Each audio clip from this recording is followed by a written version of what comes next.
We have to trust that there's an invisible force that is like weaving us through the cosmos for our evolution. And when we are in service to that above all other things, our life takes shape in ways that we could have not orchestrated.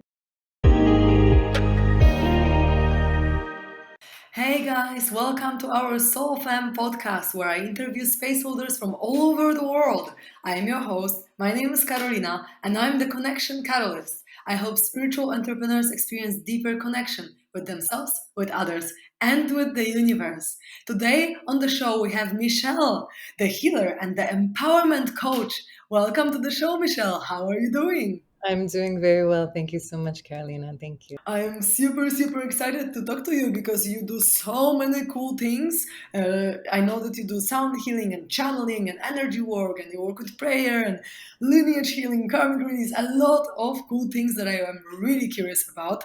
But before we jump into all these topics, I would love if you could share at least a little bit about your journey and how you started doing what you're doing, because I know that in our journey sometimes there are some hidden gems and hidden beautiful stories that a lot of people could benefit from. So if you don't mind sharing your story, I would love to hear it.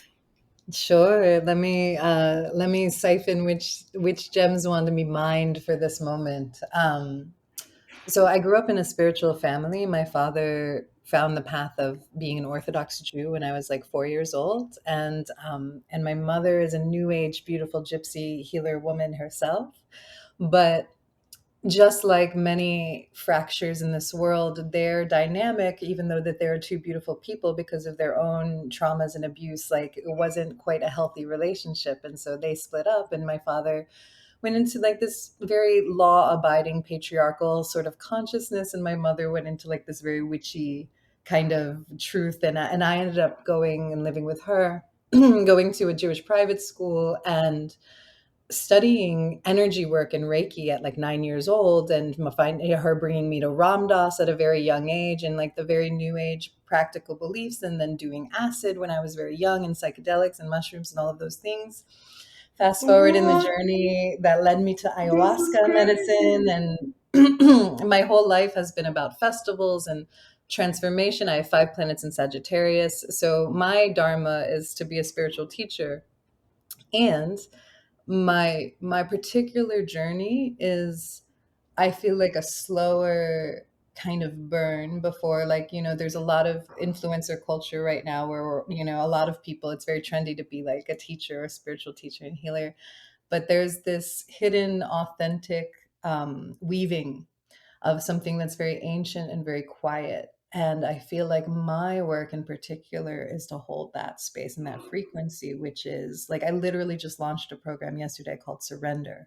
And it's about not prescribing to this hustle culture of attention and seeking spirituality for like the conversions or the money. Or it doesn't mean that you can't make money, and it doesn't mean that you can't have a large audience or you can't be seen in the world, but your attunement is to a different source, and that source is of service and humility and depth and within. And so this is the journey that's kind of been weaving through me. And to just circle back to what I said at the very beginning between my parents, is because it's interesting. I've been talking to my father just this last week more times and in a deeper way, a richer way than we've ever spoken in our lives.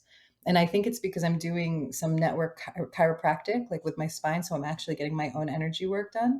And it's like, as these things get removed, this is what I do with my clients, but in a different way. I do it more in like the auric field, but it's very similar.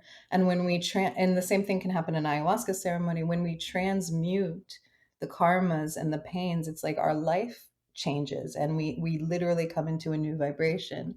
And so that's what I do, and that's what I teach. And I also weave in this healing between the masculine and the feminine, because really in just this week of like listening to my dad and like understanding his life and the growth, it's like nobody wants to abuse others. Nobody wants to be, a perpetrator. Everybody like really truly is a good person. It's that we react because of our brokenness and because of what's happened to us in the world. And so I feel like I'm repairing this broken trust between the masculine and the feminine in our culture, I've worked one-on-one. I've had relationships where it's basically like they were my clients also, with men who like needed to be initiated. I know that you relate with that. Probably a lot of healer priestess women do. And then I also, so it's like been an empowering of the masculine that really doesn't feel empowered based on the feminism movement, like really castrating the men and taking back the power, which was necessary because we were being so oppressed. But at the same time, there wasn't a reverence between both.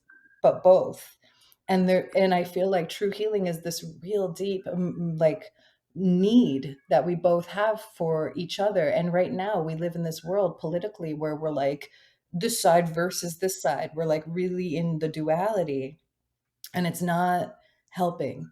And so I feel like my frequency is to be kind of an antidote for like not only influencer culture, but like the polarizing culture and people who are yelling at each, like all of that noise.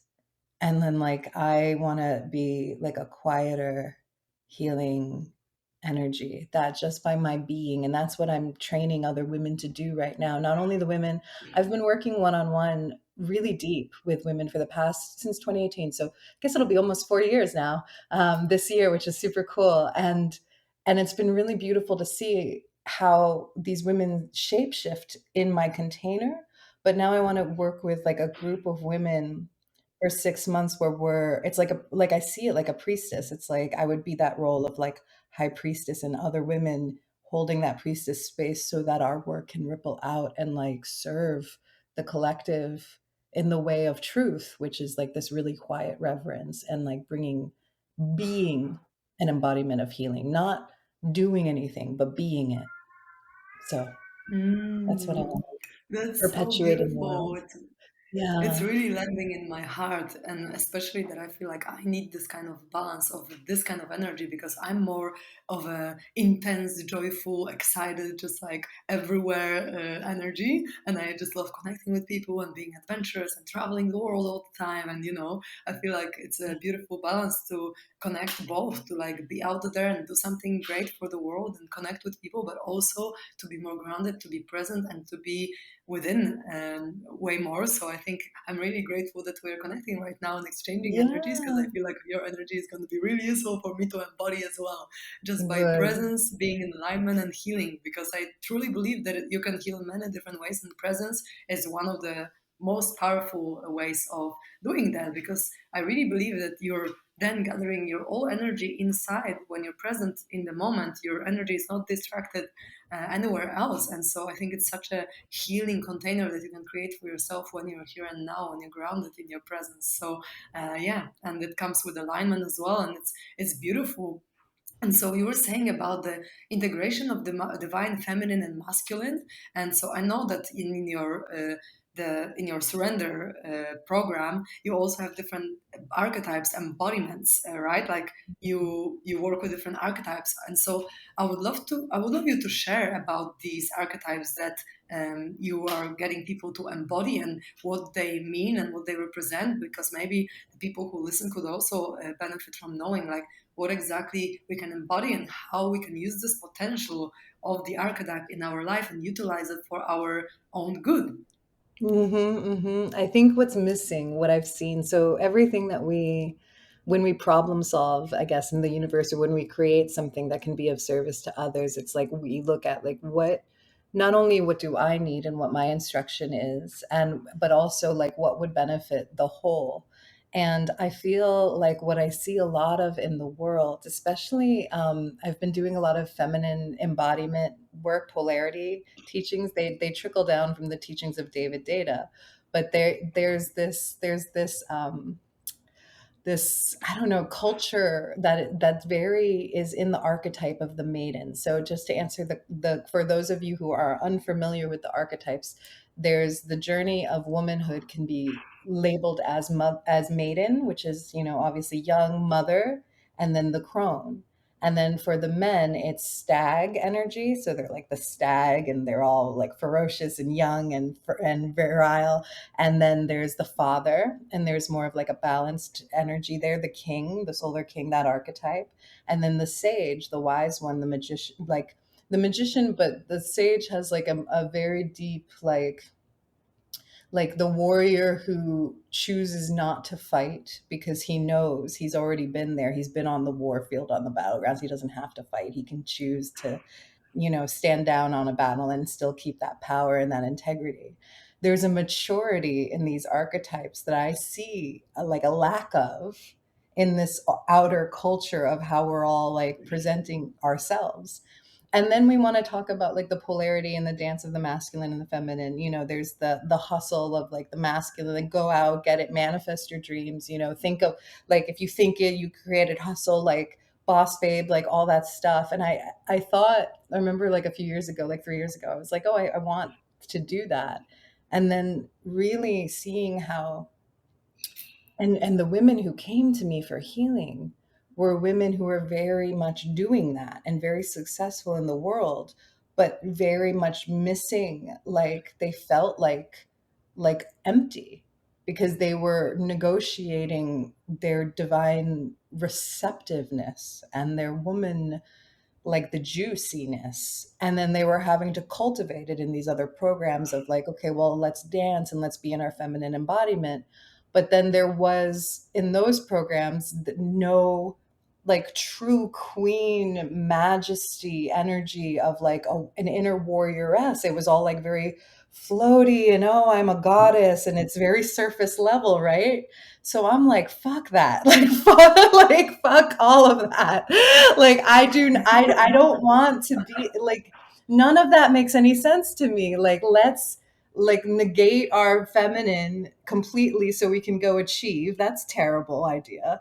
And then let's be in our feminine, but let's only be in like this one note of the feminine in order to like look like we're, so it's just like that boggles my mind. It makes me insane. So therefore, what I propose is that we teach women that they don't have to like wear lingerie on Instagram and like do the whole, like we can be warrior queen, juicy, like voluptuous, integrated masculine and feminine beings. Like, and the men is the same way. Like the men I see in our generation, specifically, I'm 38, so specifically like the range of like, let's say like 45 to 25 men who like they're very soft and they're not very comfortable in their warrior, or they're doing the warrior but they're doing it like posing, and there's not like, it doesn't make me feel safe. I don't feel like I can rest and trust and know that these men like really, no, even if they look really good, like they don't feel it. And so I want to bring a depth to the world that I see is lacking. And this depth is an integration and an embodiment of this wise, eternal self. And that all came as secondary because the whole truth of surrender in my inner like attunement was that when I do my work, I channel and I listen and I hear my guides who work through me. Like Ram Dass is one of my teachers, and he says like I am the mouthpiece, and I totally get that. Like he actually said his name Ram, RAM, was like rent a mouth. Like you just paid me to rent my mouth to tell you what you already know. And I've been guiding meditations on Insight Timer. And last night I guided one for 200 people. I've never had that many people show up in meditation, but it's something that you just need to. I know I recently felt that I anchored in. So my words for this year, I always choose a word for the year. So my words for this year is this weaving of masculine and feminine embodiment and integration in myself, which is anchoring in. Anchor is the masculine, to surrender, to open up. And when I do my shamanic work, that's what I'm doing. I'm grounding myself. And then I'm opening, I'm surrendered to what wants to move through me. But you have to hold both. If you hold both, you can be a vessel, a space where others can heal in your presence. And this is what I want to share and teach with the world. This is what I'm doing and metabolizing on my own in my own work. So I want to radiate it to others. And you really do. You really radiated. I can feel it all that you're saying. So thank you so much. And that brings me the question like, how do you feel we can discern when we are in balance? Because for me, for example, I'm at this stage in my life where I just recently broke up with my partner, so now I'm kind of like redesigning my life, and he was helping me a lot with my business. He was really a sweetheart, helping me with the marketing and stuff, because he's a business genius, as I call him. And now I'm kind of like rediscovering how I want to do business, because part of me just wants to be in my feminine flow and not have any structure. Part of me wants to have everything structured and organized so that I can achieve my goals and everything. So how do you know when you are in this beautiful balance? And is it like the feminine, like the females should be more in their feminine energy to feel more fulfilled from your perspective, and men should be more in the masculine, like for example, let's say 70-30, right? Or do you feel like it's about discernment in the moment and how you emotionally feel, or both? And how would you discern like when this harmony is achieved between the masculine and feminine within? So what's coming to me right now in this moment is that you can do both. You can hold both simultaneously. And I've studied with teachers. I've studied with teachers who teach under David Data, which is like Nina Lombardo and John Wineland. And it's funny, I've never heard them speak to this. So they might disagree with me, and this might be wrong in the polarity, but I feel like you can embody both at the same time, because what I was just saying is like at least when I'm healing, I feel completely like I'm both. And I want to be able to live in a place where from moment to moment I can open and receive. And if I am a feminine, like I identify as a woman, right? Then I can like be in my juicy, subtle, beautiful energy and still feel like my whoop that's my cat, and still feel like my inner masculine, like my container is strong. And I think that that is something that I think that that's where my work is, because what I notice in my own self, just to be like so totally revealing, is when my child moves to the forward, so like my inner child will get like a really, I have like this inner fairy child, and she'll get, hold on, I have another child and it's a cat, so hold on one second. Let me just do this, I'll just grab him really Fine, quick. no worries. I love um, cats. I love all the yeah. animals. So So when my inner fairy child comes forward, she will like get so giddy and happy puppy and just jump all over the place and get like, so that's not like being embodied in my adult self at all. That's like a child. And sometimes it comes up from wounds, like we were speaking of before the call. Like there's the abandon, there's different triggers that'll bring up different parts of you where you're not anchored in and you're not surrendered open. You're just being like reactive from the personality and from the wounds and such. So when we're more in these more mature parts of ourselves, we have good boundaries, we have a container, we're dropped in, especially for the women to be dropped into the hips. That's really important, and to have that grounded energy. And all of that, I feel, is not masculine or feminine in a way. It's just like this anchored support of like embodiment, like to really actually be embodied. Like you can even, I can feel as my energy is changing, my voice is dropping and there's more of a solidity, right, to the experience of me when I have that depth and that anchor. And I don't feel like that's something that we practice enough. In even for in my day-to-day life, we're living pretty much in our heads all the time, and we're just kind of ping-ponging in our fantasized, imagined, projected universes. But like true presence is listening and then receiving what is next to do. How do I meet the person who's really in front of me? How do I actually be present in this moment with them? And in my work, I do that really well. Not all the time, but really well. And I intend, or if we're in like a group speaking like this, workshop, whatever it is, podcast, whatever it is, but I intend to bring that depth of presence into relationships and to teach others to do that. Because if we all did that, we'd have a better world. We just would. So I hope oh that answers yes. your question. I know it kind of went a Oh Yeah. yes, we would have a better world. Thank you so much for this. Yeah, I agree with you that when we are integrating these both perspectives, divine feminine and divine masculine, then in the present moment we can kind of like feel as this or that, or actually even both. But I feel like before we do a lot of inner work, there might be still these fragmented parts of our consciousness. Because, for example, one of the methods that I'm using for my clients is parts work, parts integration, right? Or some other people call it two-chair technique, or aspecting, where you are looking into all these different aspects of you, parts of your consciousness that might be, one of them might be more feminine, one of them might be more masculine, or it could be like one is the adult, one is the inner child, and you have so many of them. um, I heard Teal Swan saying once that people have like hundreds of, or at least 100 different parts, fragmented parts of our consciousness inside. And so I feel like if we integrate them both into one, then we don't need to be like, oh, now I'm in my feminine, now I'm in my masculine. We just are all of that, and we're embodying all of that in the moment. And I feel like it's so on point what you said about just like being contained and being in your flow at the same time.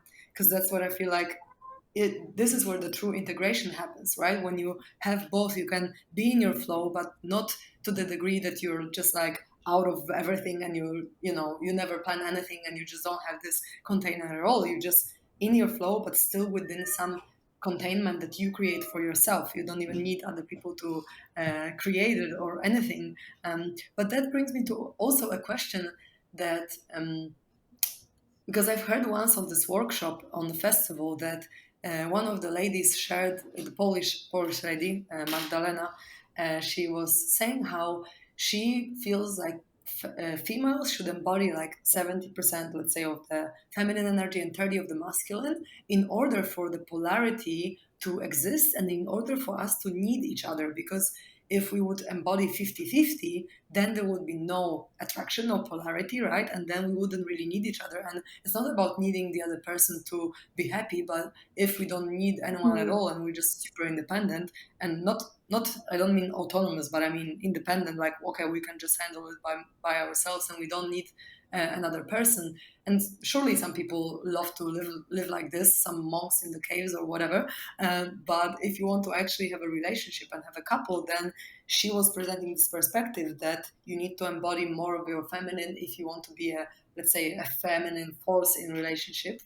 Doesn't necessarily mean a woman, right? Because yeah, it could be also a different couple, like men with a man or women with woman. But yeah, if you want to be this female in a relationship, then you better embody kind of more of this feminine energy, so that there is a pull, there is a polarity, there is attraction. So what would you say about this perspective? Yeah, yeah, I love that. So I agree and I disagree because I feel like when the chemistry is right, like you that happens naturally. Like I have people who like oh God, it's like it's vulnerable, but it's beautiful to say. Like I have men in my life where when I'm in front of them, like my actual being shifts. Like I drop more into my feminine just because of how who they are.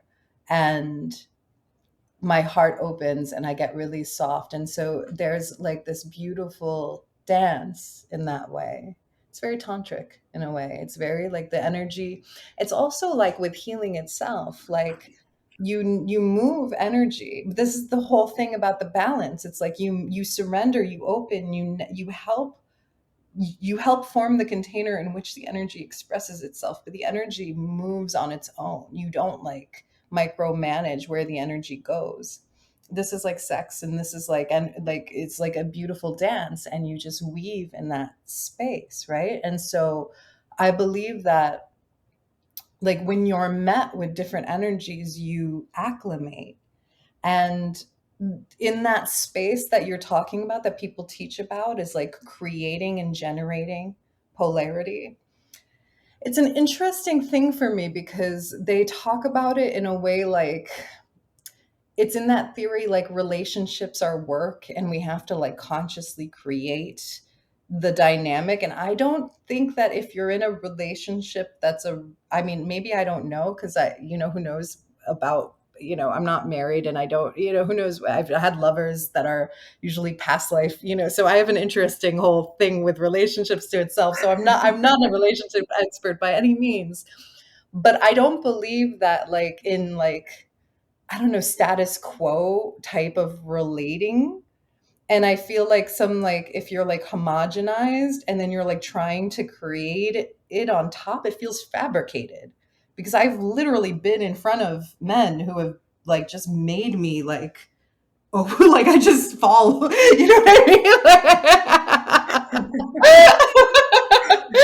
So there's that, and I I've feel been you, in front of, sister. I feel yeah, so you. that I don't have to do anything in that way. Like, I'm not doing anything. It just is like, you're just like, oh, wow. Like, like, it's just, that's all you can do. Yeah. And so it's the same with, men who don't make you feel that way, men who make you feel like you have to be a mom, or like micromanage everything, or like have to take care of everything because they're not going to do it, kind of like. So I think some of it is just natural, and I feel like we need to, like, I think what would be juicier and more like exquisite is like feeling into whatever is alive in the moment and whatever's there, and just being with that, and like being able to cultivate and dancing with that. And then to bring it back to integration is like, if you trust your inner masculine and you trust your inner feminine and you trust your embodiment, then like whatever's in front of you, you can do that with. You can dance, or you can polarize, or you can play, or whatever it is. But yeah, we don't have to. That's what the thing is that I don't like be this much and this much, and like to try to fabricate my feminine essence feels weird to me. What if I just feel that pull, and then it just happens on its own? I like that much better. So those are my Yeah, thoughts. I absolutely resonate with it, and I think for this specific workshop, this was just to show the more or less percentage of, if you want to become more masculine, or if you want to become more feminine, or if you want to create a specific dynamic in your relationship, then this is what you better are gonna do, right?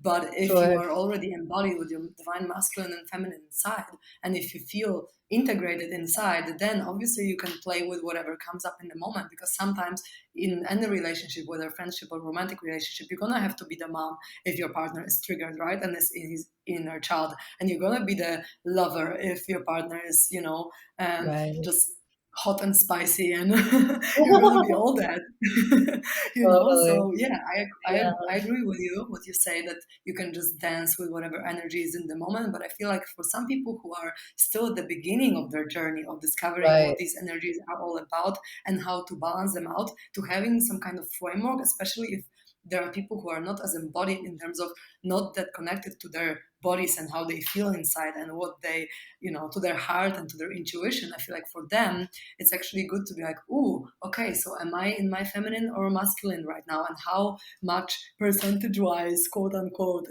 am I in this or in that? Because then the logical mind can actually point us the right direction if we are still not as attuned to our hearts and to our bodies. So I think there's different steps and different levels of our integration and our understanding as well of these energies. And I think that what this lady Magdalena was sharing is for people who are just stepping into this journey of like discovering this beautiful balance and integrating it within. Whereas you are talking about when you're already like embodied and integrated, you can just play with whatever comes up, and then it's very, very natural. And I felt this way as well, as you said, like around some people, you just are coming into the other polarity because they are so embodied and so strong in their energy, in their aura, with, for example, masculine or feminine energy, then you automatically become the opposite, right? And that's also something to actually good to keep in awareness, whether in any relationship, how you want to show up. Because if we have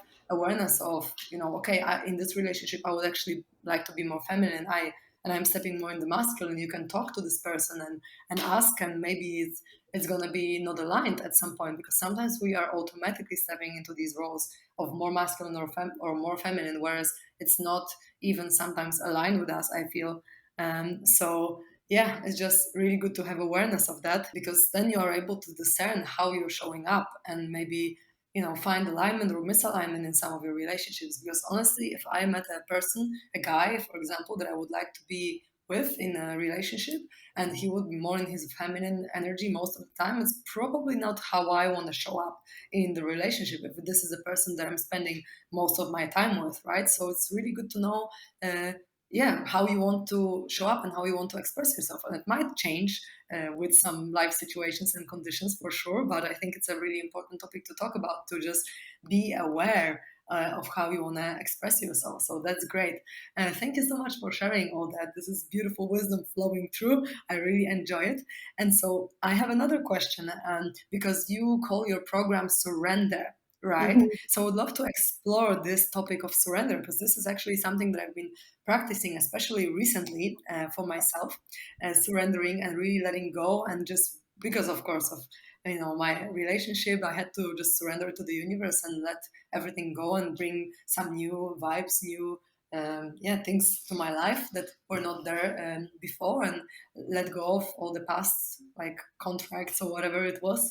Um, and I wanted to ask, like, what is your definition or your understanding of surrender, and maybe your top 3 tips for actually embodying this surrender energy in your life? Yeah. One of them is listening. So it requires stillness. And surrender is, I defined it as saying it's letting go of your lower mind and your ego's desires. So the things that we think that we need, letting go of all of our agendas, and then allowing what we maybe don't even know to move through us. So allowing our intuition, allowing the subtle voice, allowing like the heart's longing, not so much the mind. And sometimes when I was on the very beginning of my intuitive journey, I remember writing down something that came to me, which was that your intuition doesn't have to make sense. It doesn't have to make logical sense, but you must follow it. You must have the courage to follow what doesn't make logical sense. And the other thing is that the outcome and losing our attachment to the outcome as we want it to be. And the reason why Oprah, you know who Oprah is, everybody knows who Oprah is, right? And Yes. she says something that obviously, and I think girl's got some game, right? She's got some skills with the universe. She's figured a few things out in her lifetime, I would say. And she has this quote that I've heard her say over and over again, where she says, "There is a flow with your name on it. And your job is to find that flow and allow it to carry you." And that's what surrender means to me, is that I get myself out of the way, that I open up to a force that is greater than me, and that I work in tandem and in co-creation. It brings emotion to my, I feel like crying when I talk about this. It's like my devotion and my practice and my prayer as a healer is to, my healer's journey is to allow myself to, and I also use this metaphor as like walk as if you have wings in this world, is to really acknowledge the divine in which we come from, and to be in devotion and surrender to that, those forces, the forces that move the planets, the forces that turn the oak into the acorn into the oak tree. There's a rhythm of life that happens without our forcing and without our trying. And when we allow it to move us, things happen through us that we could have not made happen. And we've all experienced this, like I'm in the flow, I'm in synchronicity, I'm in this state. And but you get brought, like when you pay attention to the patterns of your life, like relationships happen that were like are like seeded years ago, and then this other thing happens, and then and then this person, and then they become your teacher. And all of these things happen in ways that you couldn't conjure. And so for me, surrender is opening to that, like just allowing completely 100%, allow that force to govern my life. And if that force is in governance of my life, then I'm on a road that I know I can trust and I can serve, and I will be of service on this road. So that's where I'm going with all of that. There's synchronicities that happen. And there's all there's sometimes crazy things that happen that we have to just like allow those things that feel like messes also to like be like a part of it, because there's always a reason, and sometimes we don't know what that reason is. So surrender is allowing all of the craziness of our life that we would normally fight and be like, this is not going right. And that's da da da da. But we don't know. We don't know what like the reason is. We don't know why these things are happening. And when I have allowed especially hard experiences, like especially like things that like I moved states, and then I had an ayahuasca ceremony. Like as soon as I moved to, like to go date this guy in San Antonio. And as soon as I moved, the ayahuasca ceremony was like, this partner is not terrible for you, blah, blah, blah, blah, blah. And I was like, I just moved. You're making me nuts. What are you talking about? You know? But then it like led me to like be, you know, to seek out another person and get a different teacher, and all these things happened as like this beautiful chain of events that from something that felt cataclysmic was actually like this huge initiation, huge beautiful teaching. And like we have to trust that there's an invisible force that is like weaving us through the cosmos for our evolution. And when we are in service to that above all other things, our life takes shape in ways that we could have not orchestrated. And I have had that happen enough that I am now teaching that, and that I'm in service to that force. The same force that makes the planet spin is the force that like is making me have an intuitive guidance to reach out to someone or do this or do that. And I just want to be in service to that as deeply as I can, so that more can be done through me. I think the other thing that's really like important about surrender is you have to have the perspective that you are a soul, and that you are a soul taking a human incarnation. And not only are you a soul, but you are a soul with a team of souls that are not in physical form, that are helping navigate through you. And you also have to believe that the entire earth and the world and the universe is on a journey of ascension, of raising the consciousness of the planet and healing through the suffering of the planet. So all of these things are like a necessary paradigm in order for you to say, okay, well, if I'm a soul and there's a curriculum here on earth, and all of our mission collectively, and it's not only me who feels this, we have thousands of us who feel we're raising the awareness of consciousness on the planet, and that's what we're here to do. And we all have little missions. Some of them are with technology and media, some of them are with sound healing and music and prayer, but we're all doing that in order for some big global mission that we're healing the rifts in our world. And even your expression right now, you're like lit up about that, because it's like, yes, yes, yes, this is singing my soul. We all feel this, and if we all feel this, then why don't we allow the forces that put us on that mission in the first place to direct our lives to a certain extent? Like it's a co-creation, it's a balance, it's a dance. We listen and we learn and we receive, and then let them do their work, just like nature, you know, with the flowers and the vines, and as everything grows, like let it do its work. The seasons happen on their own. And that's another part of this surrender container, is that I'm teaching something that was taught to me. I did a priestess immersion. I went through a dark night of the soul, and then I met a beautiful wisdom keeper. Her name is Sienna Sherman, and she taught us the wheel of the year, and she took us to Glastonbury, and I went through a whole Avalon priestess initiation. And I've always really felt like this Avalonian energy and this Celtic energy and Druidic energy in my own heart and being. But I never really like went toward it deeply. But the wheel of the year is like where we celebrate the equinox, and Beltane and the rites and the fire festivals and all of these different points. There's the cross quarter holidays that represent the halfway point between the solstice and the equinox.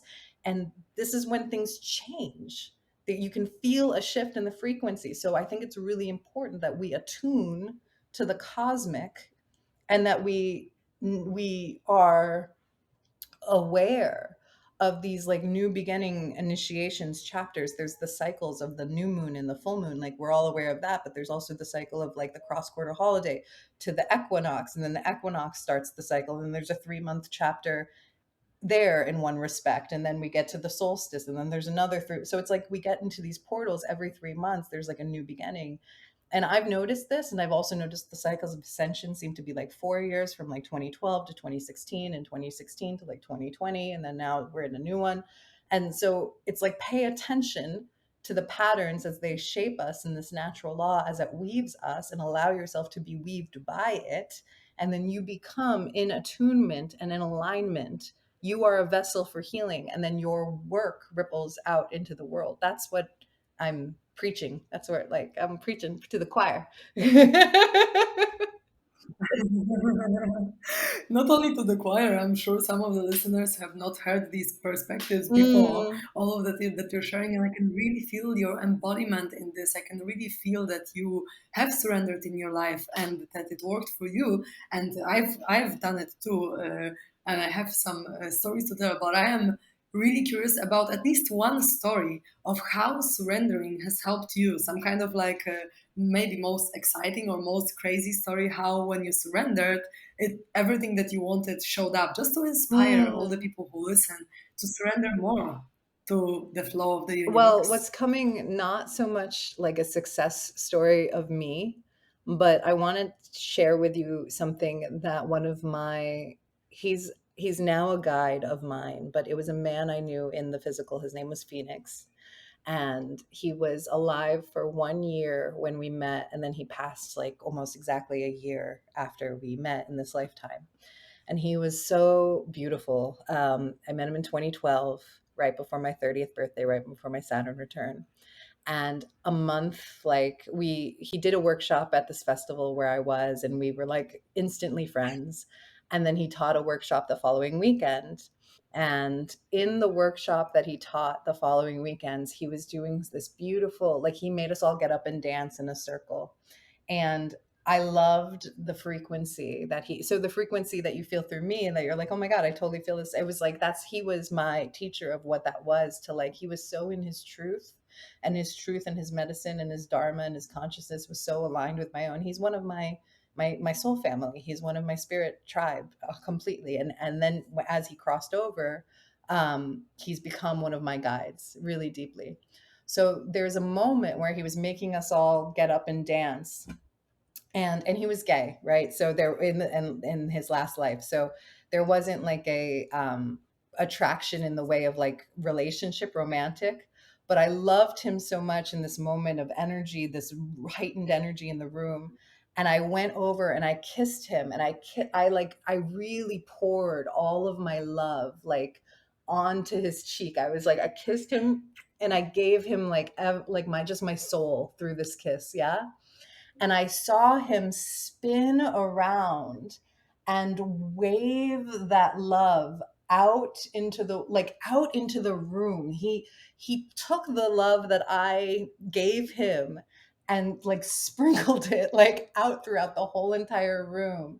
And I saw in that moment how love moves through us, and that it's infinite, and that when we hold on to love, when we hold on to it, it grips. We grip, we attach. Yeah. And so what else can we do? We can surrender completely and just like pass it on and let love move through us non-negotiably. And that was the most beautiful teaching to me, because it really shows you that when you do that, then the love is endless. It continues to come through you, and then we give it out, and it comes through endlessly, and we give it out. And so that was a really beautiful teaching to me of what surrender truly is there's not attachment, and like a warrior, you just open and you give and you serve.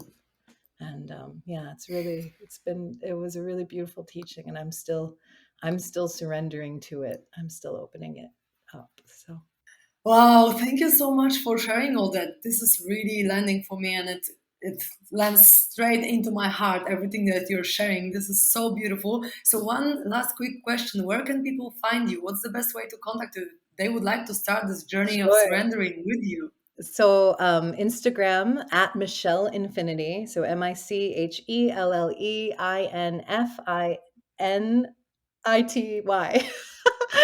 And MichelleCoutinho.com. So my name, MichelleCoutinho.com /surrender is the program. And yeah, just or email me, Michelle at MichelleCoutinho.com, and we can get in touch. Thank you so, so much for your time and Perfect. for this beautiful gift. Yeah, I really appreciate it.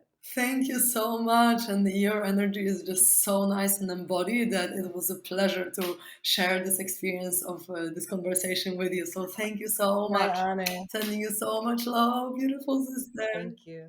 Thank you for listening to us. And I hope that Michelle really inspired you to surrender and to really let go. I feel very, very inspired by her.